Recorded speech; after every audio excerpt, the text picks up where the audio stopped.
नमस्कार केमन आছেন সবাই आशा करी सकलेই ভালো আছেন। আমি চুমকি আরও একবার আমার চ্যানেলে আপনাদের সকলকেই স্বাগত জানাই। আজকের এই ভিডিওতে আমি আপনাদের এই ওয়ান টেকিং ব্লাউজের পুরো কাটিং আর সেলাই পদ্ধতি আপনাদের সঙ্গে শেয়ার করব। আজকে এই একটা ভিডিওতেই আমি আপনাদের কাটিং আর সেলাই পদ্ধতি দেখিয়ে দেব, তো ভিডিওটি কোনো রকম পার্ট স্কিপ না করে প্রথম থেকে দেখতে থাকুন। প্রথমেই আমি এখানে লাইলিন কাপড়টাকে কাটিং করে নিচ্ছি। ছাতির মাপ অনুযায়ী আমি এখানে লাইলিন কাপড়টাকে ডবল করে ভাঁজ করে নিয়েছি। এরপর আমি নিয়ে নিচ্ছি ব্লাউজের লম্বার মাপ। আমার এখানে ব্লাউজের লম্বার মাপ আছে 14 ইঞ্চি, তার সঙ্গে আমি 1 ইঞ্চি প্লাস করব সেলাই মার্জিনের জন্য। তো আমি এখান থেকে 15 ইঞ্চিতে ব্লাউজের লম্বার জন্য দাগ দেব। এরপর আমি 5 ইঞ্চিতে পুটের জন্য দাগ দিয়ে দিচ্ছি। পিঠটা আমি এখানে একটু ডিপ করব, সেই কারণে পুটের মাপ 5 ইঞ্চিতে রেখেছি। এরপর আমি আর্ম হোলের জন্য 5.5 ইঞ্চিতে দাগ দিয়ে দেব।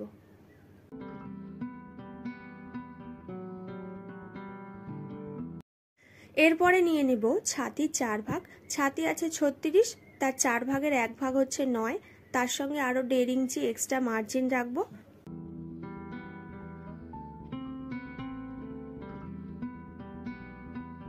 এরপর 1.5 ইঞ্চি ওপর থেকে আমি এইভাবে আর্মহোলের শেপটা দিয়ে দেব, আর ছাতির কাছে শেপটা আমি ঠিক এইভাবে দিচ্ছি। এরপর আমি নিয়ে নিচ্ছি কোমরের 4 ভাগ। কোমর আছে আমার এখানে 31 ইঞ্চি, 31-এর 4 ভাগ হচ্ছে 7.25 ইঞ্চি। তো আমি সেই মতো এখানে দাগ দিলাম। এরপর আরো 1.5 ইঞ্চি এক্সট্রা মার্জিন রাখলাম, যেমনটা আমি ওপরে দাগ দিয়েছিলাম। এরপরে নিয়ে নিচ্ছি 1.5 ইঞ্চিতে গলা চওড়ার মাপ, আর এখান থেকে আমি ফ্রন্ট পার্টের গলার লম্বার মাপ রাখছি 6 ইঞ্চিতে। এখান থেকে চওড়াটা আমি একটু বেশি করছি, এখানে আমি 2 ইঞ্চিতে দাগ দিয়ে ওপর থেকে এইভাবে একটা স্ট্রেট লাইন কেটে গলার রাউন্ড শেপটা আমি দিয়ে দিলাম। আপনারা যদি চান এখান থেকে নিজের ইচ্ছা মতো গলার শেপটা দিয়ে দিতে পারেন। এরপরে নিতে হবে শোল্ডার থেকে পয়েন্টের মাপ। আমার এখানে পয়েন্ট আছে 10 ইঞ্চি, তার সঙ্গে 1/2 ইঞ্চি এক্সট্রা নিয়ে আমি 10.5 ইঞ্চিতে দাগ দিলাম। এরপর এখান থেকে আমি নিয়ে নেব কাপ সাইজ। কাপ সাইজ নেবার জন্য যে সূত্রটা আছে সেটা হলো, যা ছাতি থাকবে তাকে 10 ভাগ করব, তার 1 ভাগ নিয়ে নেব। ছাতি আছে 36, তার 10 ভাগ করলে হবে 3 ইঞ্চি 6 পয়েন্ট। আমি এখানে সেই মতো দাগ দিলাম। কোমরেও একই রকম ভাবে 3 ইঞ্চি 6 পয়েন্টে দাগ দিয়ে এই দুটো দাগ প্রথমে এইভাবে মিলিয়ে দেব। এরপর দু সাইডে আমি 1 ইঞ্চির মতো করে মোট 2 ইঞ্চি টেকিং দিয়ে দেব। তো দুই সাইডে আমি 1 ইঞ্চি করে টেকিং দিয়ে দিচ্ছি।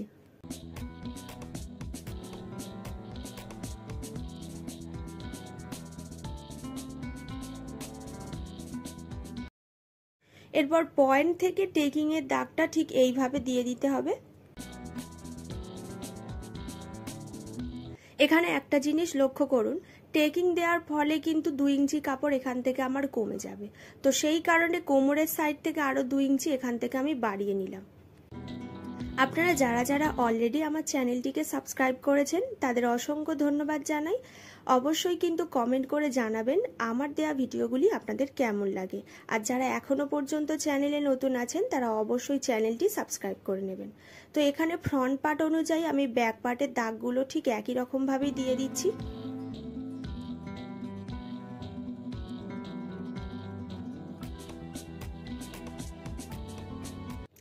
ব্যাক পার্টে ছাতির মাপ যা আছে তাই থাকবে, কিন্তু কোমরের সাইড থেকে মাপটা একটু কমে যাবে। কোমরে প্রথমে দাগ দিয়েছিলাম 7.25 ইঞ্চি, তার সঙ্গে 1.5 ইঞ্চি সেলাই মার্জিন।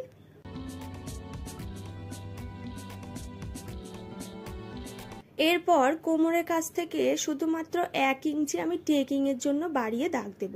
ফ্রন্ট পার্টে আমি 2 ইঞ্চি রেখেছিলাম, ব্যাক পার্টে আমি জাস্ট 1 ইঞ্চি রাখবো। আর্মহোলের শেপটা আমি 1/2 ইঞ্চির মতো করে এইভাবে দিয়ে দিচ্ছি ব্যাক পার্টের জন্য। এরপর পিঠের ডিজাইনটা এখান থেকে কাটিং করে নিচ্ছি। তো এখান থেকে 10.5 ইঞ্চিতে প্রথমে দাগ দিলাম। এখান থেকে চওড়ার মাপটা নিয়ে নিচ্ছি 3 ইঞ্চিতে। ওপর থেকে এই দুটো পয়েন্ট প্রথমে মিলিয়ে নেব, আর পিঠের রাউন্ড শেপটা এখান থেকে কাটিং করে নেব।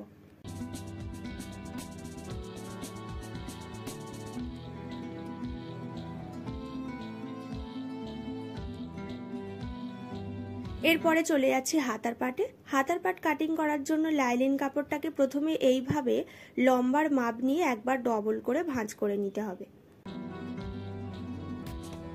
আমার এখানে লম্বার মাপ আছে 11 ইঞ্চি, তার সঙ্গে আরও 1 ইঞ্চি প্লাস করছি সেলাই মার্জিনের জন্য। তো এখান থেকে 11 ইঞ্চিতে লম্বার মাপ নিয়েছি। এরপর মিডিল থেকে লাইলিন কাপড়টাকে আরও একবার আমি এইভাবে ভাঁজ করে নেব। আপনারা যদি সূত্রের সাহায্যে হাতার পাটের কাটিং শিখতে চান তাহলে এই ভিডিওর ডেসক্রিপশন বক্সে গেলে আপনারা ভিডিওর লিঙ্ক খুব সহজে পেয়ে যাবেন। এরপর এখান থেকে 3 ইঞ্চিতে একটা প্রথমে দাগ দেব। এখান থেকে কিন্তু আরও একটা মাপ নিতে হবে। তো আমি এখানে ব্যাক পার্টটা থেকে মাপটা নিয়ে দেখাচ্ছি।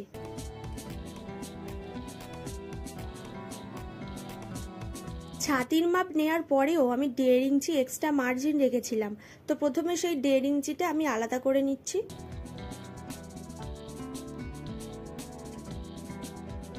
এরপর শোল্ডার থেকে ঠিক এই জায়গা থেকে যতটুকু পর্যন্ত ছাতির মাপ আছে টেপটাকে এইভাবে রাখবো। তো এই পর্যন্ত যে মাপটা হবে সেই মাপটাই কিন্তু নিতে হবে। অবশ্যই কিন্তু টেপটাকে এইভাবে রেখে মাপটা নিতে হবে। আমার এখানে মাপ এসেছে 8 ইঞ্চি, এখানেও আমি দাগ দেব 8 ইঞ্চি। এরপর যে 1.5 ইঞ্চি মার্জিন রেখেছিলাম হাতার পাটেও 1.5 ইঞ্চি মার্জিন রাখবো।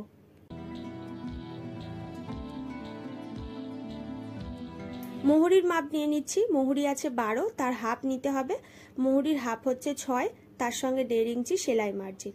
এরপর এই দুটো দাগ প্রথমে মিলিয়ে দেব আর আর্মহোলের শেপটা দিয়ে দেব।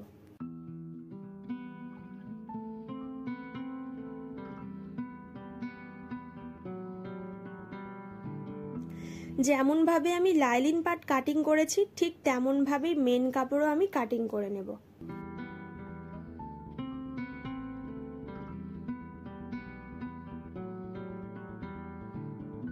প্রথমে আমি ফ্রন্টের পার্টটা রেডি করে দেখাচ্ছি। তো ফ্রন্টের পার্টে সোজা পার্টের ওপরে লাইলিন পার্টটা রাখবো। আর এখানে দেখুন যে টেকিং এর জন্য দাগ দিয়েছিলাম সেই বরাবর আমি কাট দিয়ে রাখছি। সেলাই করার সময় আমার কাজটা করতে সুবিধা হবে। তো প্রথমে সোজা কাপড়ের ওপরে লাইলিন পার্টটা এইভাবে রাখবো। আর যেমনটা গলার ডিজাইন কাটিং করেছিলাম ঠিক সেই মতো 1/2 ইঞ্চি করে কাপড় রেখে প্রথমে সেলাই করে নেব। এরপর কাট দিয়ে দেব, কারণ এখানে আমি লাইলিন কাপড়টাকে উল্টে নেব। আর লাইলিন কাপড়টাকে উল্টে নিয়ে মেন কাপড়ের ওপরে সুন্দর করে প্রথমে সেলাই করে বসিয়ে নেব।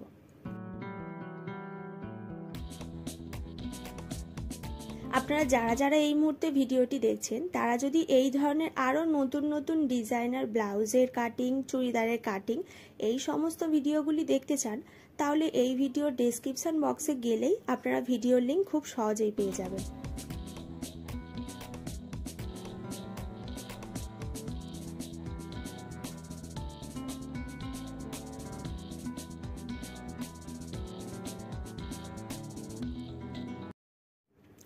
সেলাই করে নেবার পরে যা এক্সট্রা কাপড় থাকবে অবশ্যই কিন্তু কেটে বাদ দিয়ে দিতে হবে।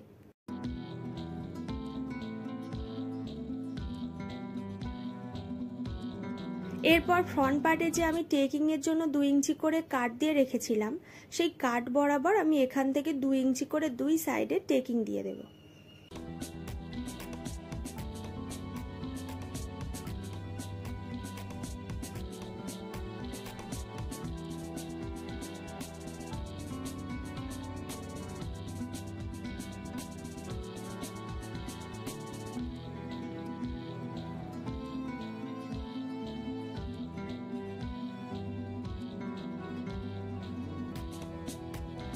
টেকিং দিয়ে দেওয়ার পরে আমি এখানে ভেতর থেকে কাপ লাগিয়ে দেখিয়ে দিচ্ছি যে যখন কাস্টমার ব্লাউজটা পরবে তখন ফিনিশিংটা ঠিক কি রকম দেখতে লাগবে।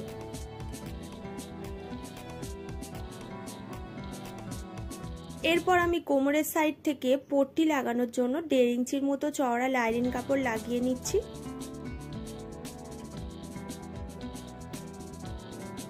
লাইলিন কাপড়টাকে প্রথমে একবার সেলাই করব, তারপর এইভাবে কাপড়টাকে উল্টো সাইডে মুড়ে নেব। হাতার পাট সেলাই করার জন্য সোজা কাপড়ের ওপরে লাইলিন পাটটাকে এইভাবে রেখে মোহরির সাইড থেকে 1/2 ইঞ্চি করে কাপড় প্রথমে সেলাই করে নেব। এরপর কাট দিয়ে পুরো লাইলিন কাপড়টাকে উল্টে নিয়ে মেন কাপড়ের ওপরে সুন্দর করে সেলাই করে নিতে হবে।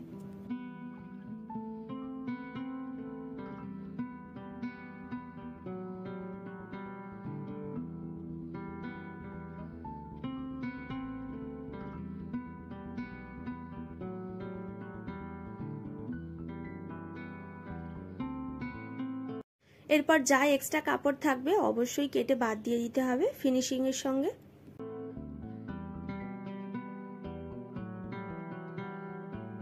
এরপরে আমি আপনাদের ব্যাক পার্টটা রেডি করে দেখাচ্ছি। তো ব্যাক পার্ট রেডি করার জন্য সামনের পার্টের মতো একই রকমভাবে সেলাই করতে হবে, তবে যেহেতু আমি এখানে ব্যাক পার্টে হুক পট্টি করব সেই কারণে মিডিল থেকে লাইলিন কাপড়টাকে এখানে কাটিং করে নিয়েছি। এই কাট বরাবর আমি এখান থেকে লটকান লাগিয়ে নেব। তো সোজা কাপড়ের ওপরে লাইলিন পার্টটা এইভাবে রেখে বল পিন দিয়ে প্রথমে সেট করে নিচ্ছি। এরপর পিঠের ডিজাইন বরাবর 1/2 ইঞ্চি করে সেলাই করে নেব আর কাট দিয়ে পুরো লাইলিন কাপড়টাকে উল্টে নেব। লটকানটা লাগানোর জন্য মেন কাপড় আর লাইলিন কাপড়ের মিডল থেকে এইভাবে সেলাইটা করতে হবে।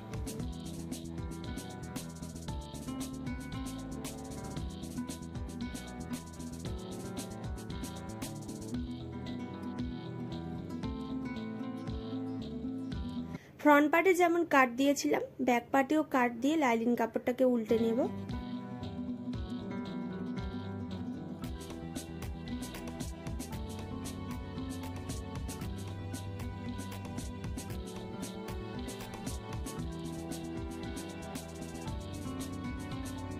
এরপরে হুক পট্টির এখান থেকে মেন কাপড়টাকেও আমি কাটিং করে নিচ্ছি।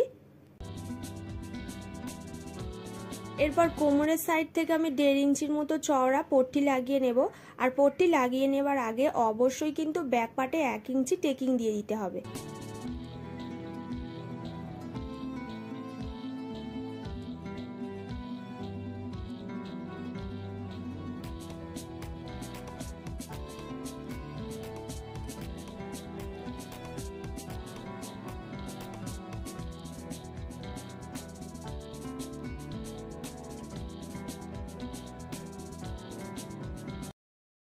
তো দুই দিকের পার্ট রেডি করে নিয়ে আমি এখানে হুক পট্টি তৈরি করে নিয়েছি।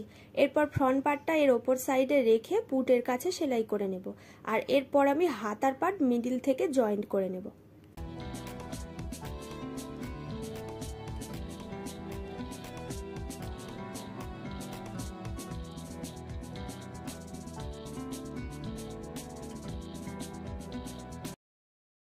হাতার পার্ট জয়েন করে নেবার পরে প্রথমে কিন্তু আমি ব্লাউজটাকে সোজা সাইড থেকে সেলাই করছি। যাদের কাছে ইন্টারলক মেশিন থাকে না তারা কিন্তু কাজটা এইভাবেও করতে পারেন।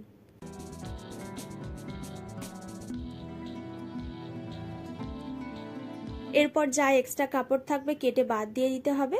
এরপরে পুরো ব্লাউজের কাপড়টাকে আমি উল্টে নেব আর 1.5 ইঞ্চি করে যে দুই সাইডে আমি মার্জিন রেখেছিলাম সেই মার্জিন বরাবর প্রথমে দাগ দিয়ে দেব আর এই দাগ বরাবর সেলাই দিয়ে দেব।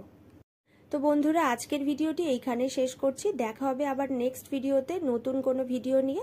তো ভিডিওটি কেমন লেগেছে অবশ্যই কিন্তু আমাকে কমেন্ট করে জানাবেন। সবাই ভালো থাকবেন, সুস্থ থাকবেন।